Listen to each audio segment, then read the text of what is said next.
హైదరాబాద్ మహానగరంలో కుంటలు చెరువులపై అక్రమ నిర్మాణాల కూల్చివేతే లక్ష్యంగా హైడ్రా దూసుకు వెళుతున్న విషయం తెలిసిందే. ఇప్పటికే అనేక అక్రమ నిర్మాణాలు నేలకూలాయి. ప్రస్తుతం కొన్ని రోజుల పాటు నిర్మాణాల కూల్చివేతకు గ్యాప్ తీస్తున్న హైడ్రా మళ్లీ విజృంభించేందుకు సిద్ధమైంది. ఈ క్రమంలో హైడ్రాకు ఒక సరికొత్త ఫిర్యాదు అందింది.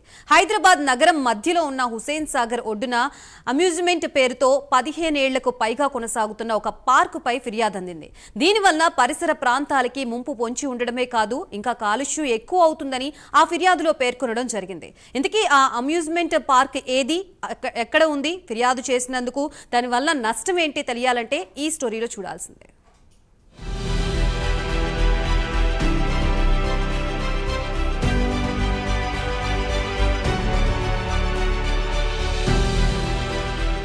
హైడ్రా నెక్స్ట్ ఫోకస్ హుసేన్ సాగర్ లో నిర్మించిన అక్రమ నిర్మాణాలేనా?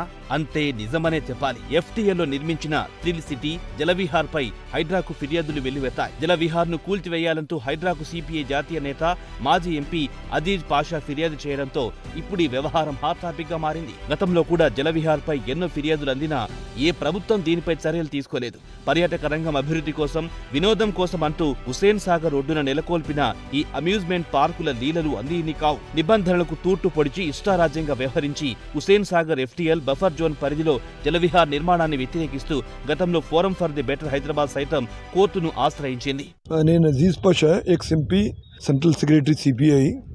నిన్న ఒక డెలిగేషన్ హైడ్రా కమిషనర్తో ఒక మెమోరాండం ఇవ్వడానికి మేము పోయినాము.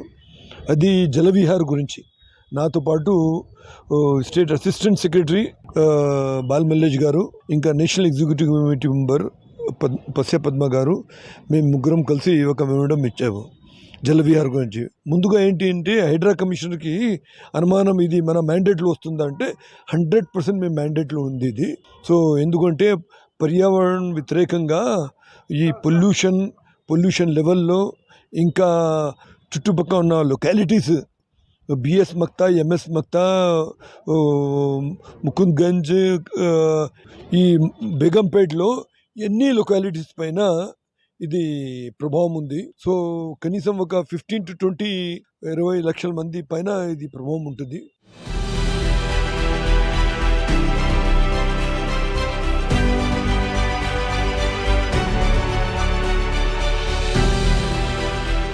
హుసేన్ సాగర్ ను కబ్జా చేసి శాశ్వత నిర్మాణాలు చేపట్టిన జలవిహార్ పై చర్యలు తీసుకోవాలంటూ డిమాండ్లు భారీగా వినిపిస్తున్నాయి. జలవిహార్ అక్రమ నిర్మాణాలకు సంబంధించిన పూర్తి వివరాలను హైడ్రా కమిషనర్ కు CPI నేతలు అందజేశారు. Hussain Sagar FTL buffer zone పరిధిలో 12.5 ఎకరాల్లో జలవిహార్ ఏర్పాటయ్యింది. మరోవైపు పబ్లిక్ ప్రైవేట్ పార్ట్నర్షిప్ తో ఏర్పడిన ఈ ప్రాజెక్టు ఆదాయాన్ని తక్కువ చేసి చూపిస్తుందని ఆరోపణలున్నాయి. శాశ్వత నిర్మాణాలు చేపట్టకూడదని నిబంధనలు ఉన్నప్పటికీ నిబంధనలకు తిరోధకాలిచ్చి ఫంక్షన్ హాళ్లు సైతం నిర్మించారు. దీంతో పర్యావరణ వేత్తల నుంచి తీవ్ర వ్యతిరేకత వస్తోంది. ప్రస్తుతం హైడ్రా కూల్చివేతల నేపథ్యంలో మరోసారి తెరపైకొచ్చింది జలవిహార్. అంటే నేను మొత్తము లోతుగా పోయి చూస్తాము.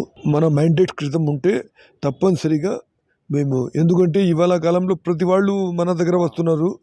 ఇది లేకపోతే కూడా మేము చూసాం. మొత్తం మేము పరిశీలన చేసి మేము 100% మీ పరిధిలో వస్తుంది. సో మీరు ఈ విషయంలో డీటెయిల్గా లోతుగా పోయి స్టడీ చేసి మీరు ఈ చర్య తీసుకోండి అని మేము చెప్పడం జరిగింది. సో మనకి నమ్మకం ఉందిలేండి. సో హైడ్రా కమిషనర్ గారు మొత్తం మన మెమోరాండం చూసిన తర్వాత ఆయన తప్పనిసరిగా యాక్షన్ తీసుకొని, ఇది ప్రజల కోసం ఉంది ఇది. సో వాళ్ళు తీసుకోవాలి ఈ చర్య.